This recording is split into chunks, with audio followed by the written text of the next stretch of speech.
Good afternoon, I'm Josh Duncan, and these are some of the top headlines out of the KelownaNow newsroom today.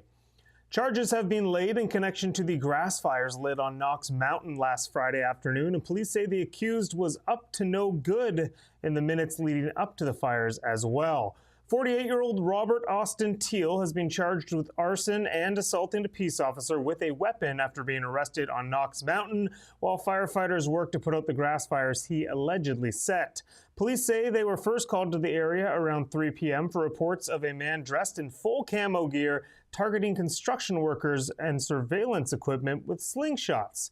The same man was then seen around 30 minutes later lighting the fires, witnesses say, and attempting to spread the flames using vegetation. That according to an RCMP statement issued this afternoon. Fortunately, crews were able to get a handle on the fires and police tracked down and arrested Teal on Knox Mountain. He already had a bail hearing and was remanded into custody until his next court appearance that is set for this Thursday. Poilievre says he'll work with any party to pass Bailey's Law, which of course is named for Kelowna woman Bailey McCourt, who was murdered in early July in a local parking lot. The man charged with her murder, her ex-husband James Poilievre. Poilievre was released on bail after being convicted of assault by choking just hours before McCourt was killed in early July. Speaking in Ottawa today, Conservative leader Pierre Poilievre urged other parties to support Bailey's Law, which is Bill C-225, the bill put forward by Kamloops MP Frank Caputo. It would automatically make the killing of an intimate partner an act of first-degree murder and increase sentencing for other domestic crimes like assault and criminal harassment, as well as some other stuff around bail and power for the courts to bring in a domestic abuse suspect for risk assessment. Caputo also spoke in Ottawa today alongside McCourt's family members, saying they support the bill, and so does Premier David Eby, who he spoke with over the phone on Monday. According to Caputo, the NDP Premier supporting a Conservative private members bill is when you know you're on the right track.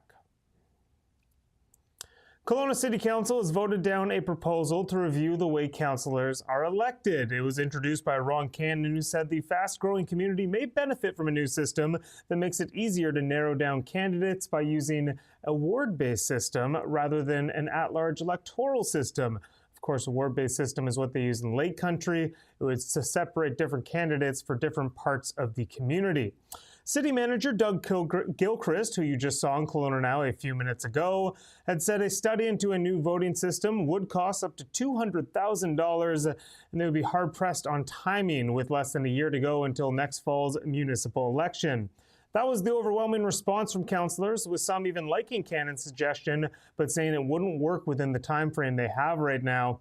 However, there were also some general hesitations too. Mohini Singh said she wanted to represent the city as a whole, not a specific neighborhood. Luke Stack noted that a ward system may lead to more restrictive representation.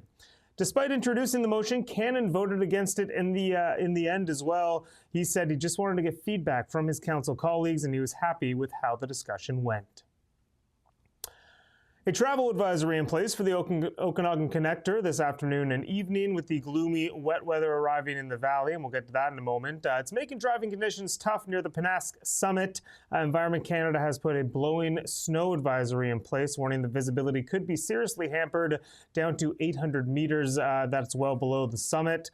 A quick check of the webcams before I jumped on here, and I apologize. I should have put a picture of the webcams up, but I did check them, and it's showing that snow is really starting to accumulate on the roads up there as well, up near the Pennask Summit and Elkhart, so be careful if you are traveling west this evening. In sports, Kelowna Rockets goalie Harrison Bodiger is heading back to the CHL USA Prospects Challenge for a second straight year. This time, however, he's going to be wearing a different jersey. Last year, Bodiger was just 16 years old when he suited up for Team USA as part of the U.S. National Team Development Program in the Challenge. He was stellar as well, earning plenty of praise and attention from scouts with a 35-save performance as the youngest player in the event. He was playing against studs for the Team CHL team too, like Matthew Schaefer, who was just selected first this past summer in the NHL draft. Bodiger, of course, moved from the U.S. program to the Kelowna Rockets over the summer, which means he will suit up as a member of Team CHL this time around. The two-day event will take place in Calgary and Lethbridge on November 25th and 26th. It's going to pin some of the continent's top draft-eligible youngsters against each other with a lot of NHL scouts in the audience watching. A great chance to prove your worth ahead of next year's NHL draft. Congrats to Harrison, and hopefully he puts up another strong performance, this time for the good guys.